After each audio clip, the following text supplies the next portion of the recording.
تقصروا من الصلاة ان خفتم ان يفتنكم الذين كفروا ان الكافرين كانوا لكم عدوا مبينا وإذا كنت فيهم فأقمت لهم الصلاة فلتقم طائفة منهم معك وليأخذوا أسلحتكم فإذا سجدوا فليكونوا من ورائكم ولتأت طائفة أخرى لم يصلوا فليصلوا معك وليأخذوا حذرهم وأسلحتهم ود الذين كفروا لو تغفلون عن أسلحتكم وأمتعتكم فيميلون عليكم ميلة واحدة ولا جناح عليكم إن كان بكم أذى من مطر أو كنتم مرضى أن تضعوا أسلحتكم وخذوا حذركم ان اللہ اعد للکافرین عذابا مہینا صدق اللہ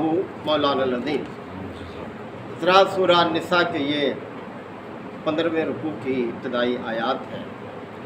مختلف ہدایات اور احکامات کا سلسلہ جاری ہے۔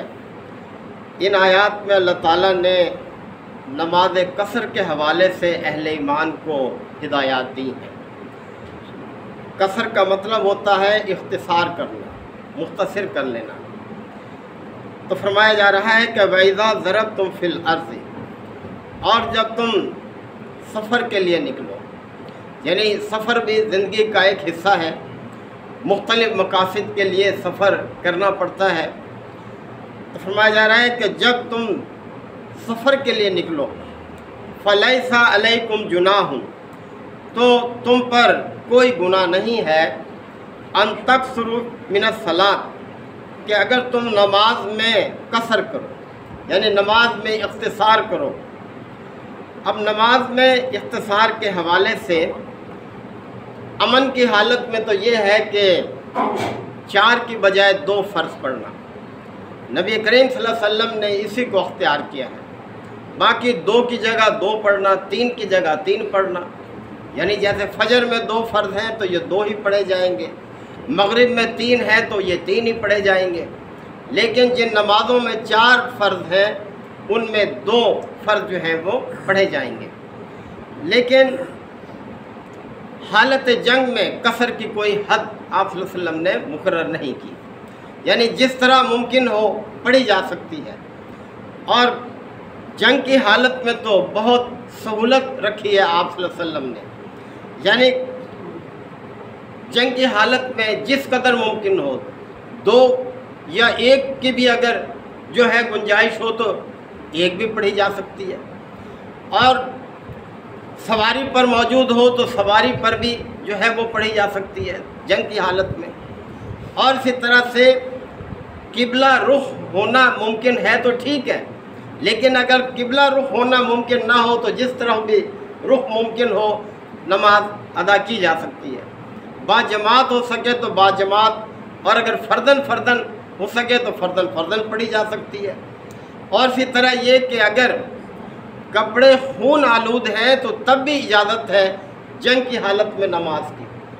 خون آلود ہو جاتے ہیں کپڑے، کوئی ساتھی زخمی ہو جاتا ہے، اس کو اٹھانا پڑتا ہے، اپنے کپڑے جو ہیں خون آلود ہو جاتے ہیں، یا اپنے آپ کو کوئی زخم لگ جاتا ہے اس سے کپڑے خون آلود ہو جاتے ہیں، تو اس میں بھی اجازت ہے، یعنی آپ صلی اللہ علیہ وسلم نے اجازت دی ہے۔ تو بہرحال قصر نماز یہ اللہ تعالیٰ کا ایک انعام ہے۔ اور قصر کی حالت میں سنتوں کے حوالے سے یہ ہے کہ آپ علیہ الصلاۃ والسلام سے صرف فجر کی سنتیں اور عشاء کے وتر ثابت ہیں، اس کے علاوہ آپ نے کبھی بھی کوئی سنتیں ادا نہیں فرمائی۔ البتہ علماء کے درمیان اس میں کچھ اختلاف ہے، بعض اس کے قائل ہیں کہ اگر سکون کی حالت میں ہے، کہیں وقفہ مل گیا ہے تو سنتیں ادا کر لی جائیں، اور اگر ممکن نہیں ہے تو نہ ادا کی جائیں، دونوں میں کوئی مذائقہ نہیں ہے۔ بہرحال اس میں کوئی بحث تمہیز کی ضرورت نہیں ہے، دونوں طرح سے گنجائش موجود ہے، کوئی کسی کو مطعون نہیں کر سکتا۔ جیسے کہ روزے کی حالت میں ہے، اللہ تعالیٰ نے سفر میں روزے کی سہولت دی ہے، نہ رکھنے کی اجازت دی ہے، لیکن آپ صلی اللہ علیہ وسلم کے صحابہ روزے کی حالت اس میں سفر کی حالت میں روزہ بعض رکھتے بھی تھے، بعض نہیں بھی رکھتے تھے۔ اور کوئی کسی کو مطعون نہیں کرتا تھا، تو اسی لیے فضول بحث میں نہیں پڑھنا چاہیے، جہاں کسی کا اطمینان ہو اس کے مطابق کوئی عمل کر لے اس پر جو ہے۔ تو بہرحال نفل آپ البتہ سفر کی حالت میں پڑھ لیا کرتے تھے، یہ آپ سے ثابت ہے۔ اور آگے مزید فرمایا ان خفتم ان یفتنکم الذین کفروا، خصوصاً ایسی حالت میں جب تمہیں یہ اندیشہ ہو کہ کافر تمہیں ستائیں گے۔ ان الکافرین کانوا لکم عدوا مبینا، کافر یقیناً تمہارے کھلم کھلا دشمن ہے۔ یعنی یہ حالت جنگ کی بات کی جا رہی ہے کہ جب تمہیں یہ اندیشہ ہو کہ نماز پڑھتے ہوئے کافر تمہیں ستائیں گے تو پھر تمہیں جیسے ممکن ہو ویسے نماز پڑھ لو۔ اگر جماعت کے ساتھ ممکن ہے جماعت سے، فرداً فرداً ممکن ہے تو فرداً فرداً، اور جتنی یعنی پڑھ سکتے ہو، قصر کی کوئی حد نہیں ہے اس میں، یعنی جنگ کی حالت میں، اور جس طرح ممکن ہو، قبلہ رخ ہو، بے رخ ہو، جس طرح ہو تم پڑھ سکتے ہو۔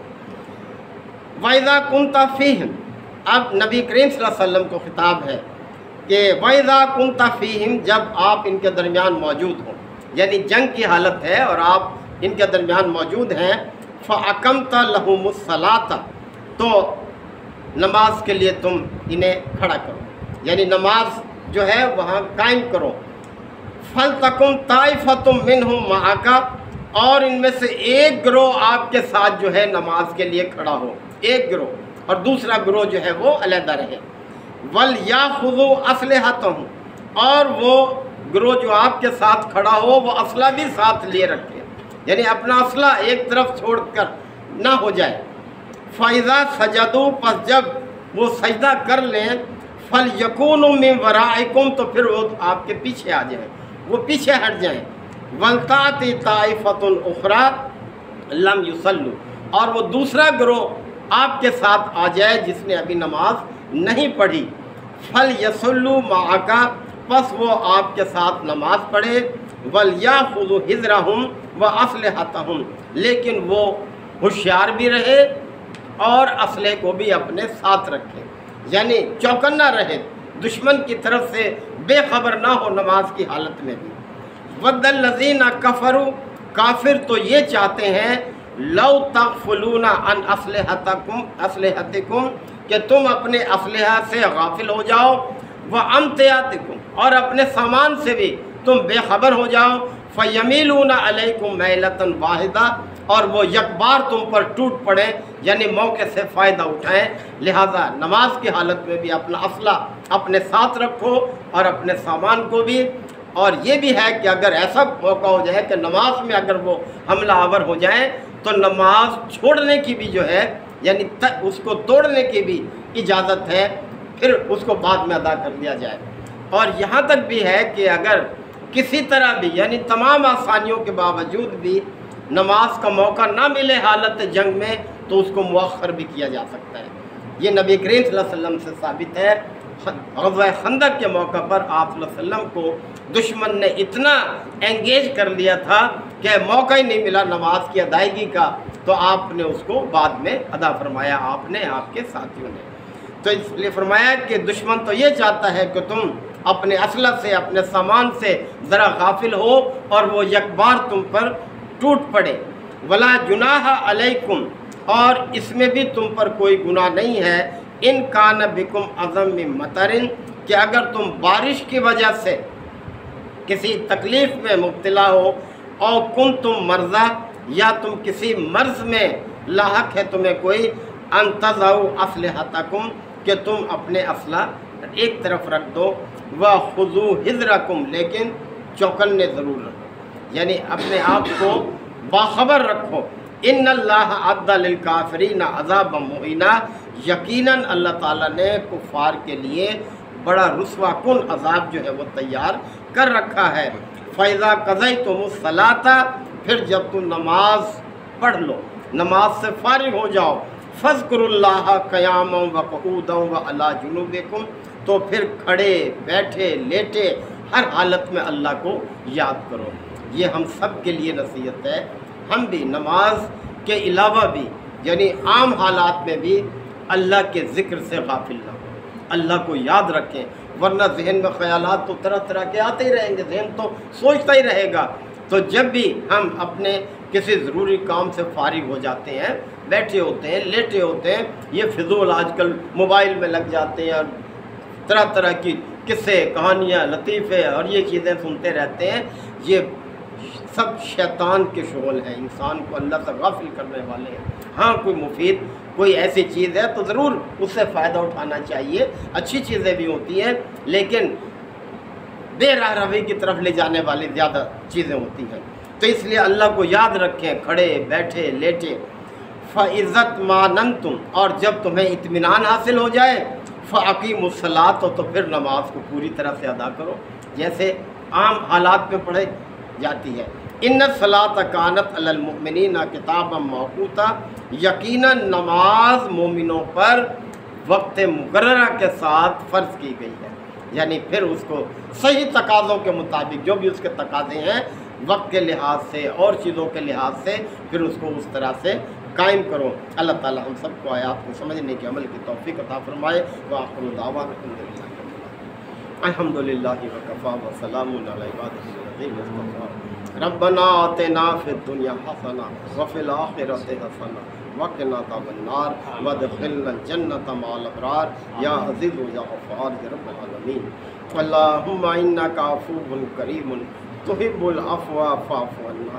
اللہم من احییتہ منا فاحیہ علی الاسلام ومن توفیتہ منا فتوفہ علی الایمان۔ یا شافی الامراض اشف مرضانا ومرضى المسلمین، یا قاضی الحاجات اقض حاجاتنا وحاجات المسلمین۔ اللہم اعز الاسلام والمسلمین۔ ربنا تقبل منا انک انت السمیع العلیم وتب علینا انک انت التواب الرحیم۔ صلی اللہ تعالی علی خیر خلقہ محمد و آلہ وصحبہ اجمعین۔